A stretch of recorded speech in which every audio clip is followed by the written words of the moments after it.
Hari ini, saya dan rekan-rekan Adi Android diundang oleh Sony Mobile Indonesia untuk menghadiri event Xperia Home di Senayan City. Di sana kami ketemu tiga. Yang pertama Xperia Z dan Xperia ZL. Yang kedua Mbak Ika Paranita, Marketing Manager Sony Mobile Indonesia. Yang ketiga Marisa Nasution.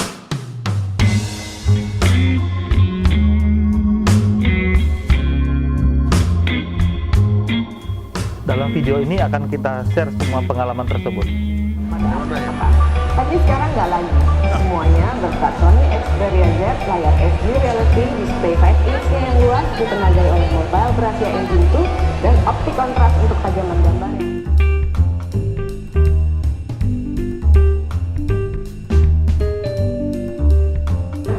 Hari ini kita ada di Xperia Home, acara launching Xperia Z dan ZL di Senayan City.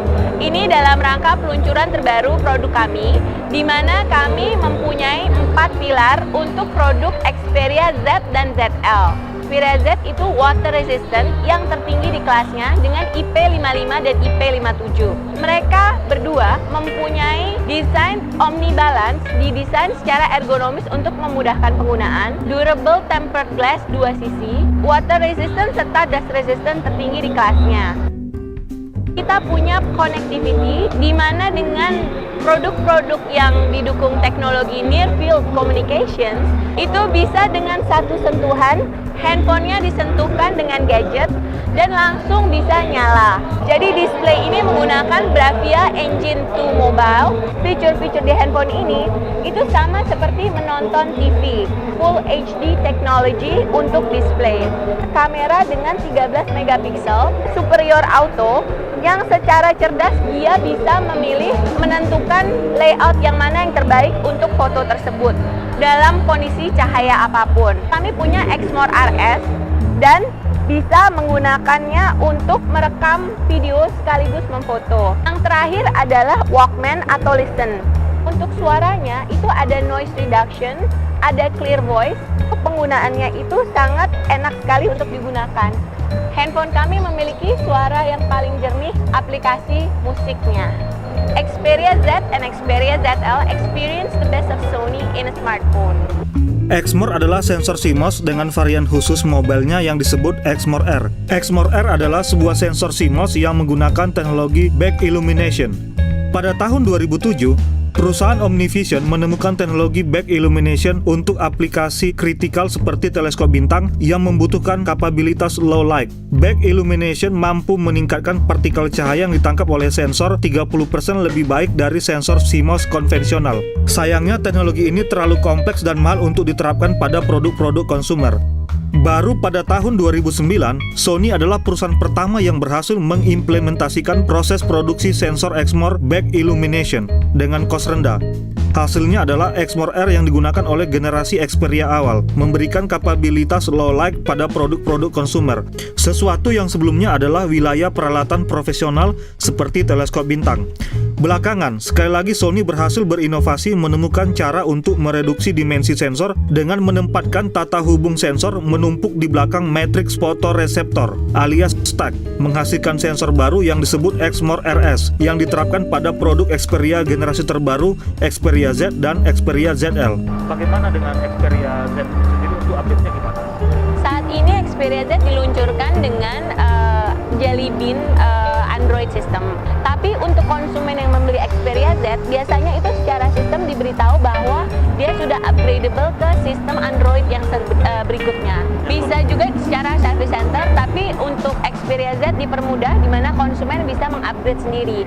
Otomatis nanti akan mendapat pemberitahuan di handphone tersebut. Strategi dari company adalah kami ingin memfokuskan untuk produk smartphone berbasis Android. Dan untuk kuartal 1 2013 ini kami sudah akan meluncurkan 4 produk, yaitu Xperia Z, Xperia ZL, Xperia SP, dan Xperia L. Dari Sony sendiri kami fokus hanya di smartphone. Smartphone-nya itu adalah untuk smartphone middle class ke atas. Nah, kami yakin bahwa kami bisa bersaing dengan produk-produk yang murah lainnya. Karena dengan experience Sony selama 50 tahun ini, kami yakin bisa memberikan yang terbaik untuk konsumen.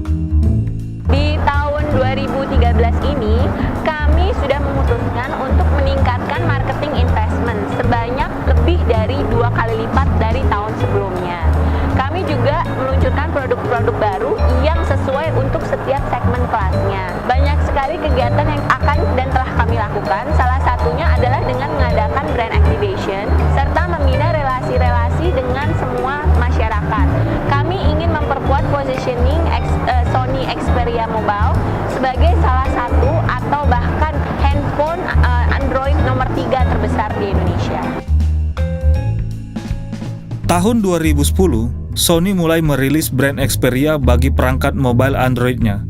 Tampak ditujukan pada kalangan menengah atas, kelompok masyarakat tertentu dengan daya beli yang dapat menjustifikasi pengeluaran 5 juta ke atas untuk sebuah mobile device. Apakah worth it gadget ini untuk harga demikian? Mari kita lihat.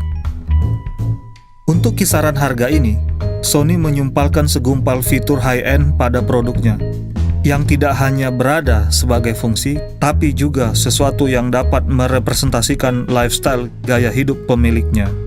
Build quality-nya khusus bagi mereka yang membutuhkan kenyamanan di tangan ketika menyentuh body tempered glass-nya yang terasa luks dan memanjakan.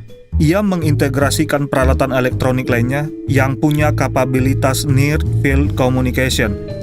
Tampak bahwa ia ingin membuat pemiliknya merasa in control, punya kendali atas kehidupan ketika memegang, membawa, dan mengoperasikannya. Jadi, inilah Sony Xperia Z dan ZL yang dirancang dan diproduksi untuk lahir dan berada beyond function, lebih dari sekedar fungsi. Seperti disuggest oleh tag experience-nya, ia menekankan pada pengalaman seseorang, pengalaman akan momen yang hanya terjadi sekali dan tidak akan terulang dalam hidup. Tampak bahwa ia dirancang agar ia menjadi pelayan bagi pemiliknya, bukan sebaliknya, alat yang butuh pelayanan agar dapat berfungsi. Sehingga pengalaman yang diterima pemiliknya adalah tentang kehidupan, bukan pengalaman menyikapi dan merawat gadget. Fitur water resistance-nya membuat orang tak perlu khawatir ketika beraktivitas dalam air. Apakah gadget saya akan rusak atau tidak? Fitur Exmor dan HDR-nya memungkinkan orang berfoto di lokasi apapun dan kapanpun, tanpa perlu khawatir apakah kamera alat saya dapat mengkompensasi backlight atau low light dan sebagainya. Lebih lagi, Sony Xperia tampak dirancang agar pemiliknya tidak perlu lagi memikirkan spek teknis dan aspek-aspek operasional lainnya. Gadget ini sudah membawa fitur redundant yang lebih dari cukup.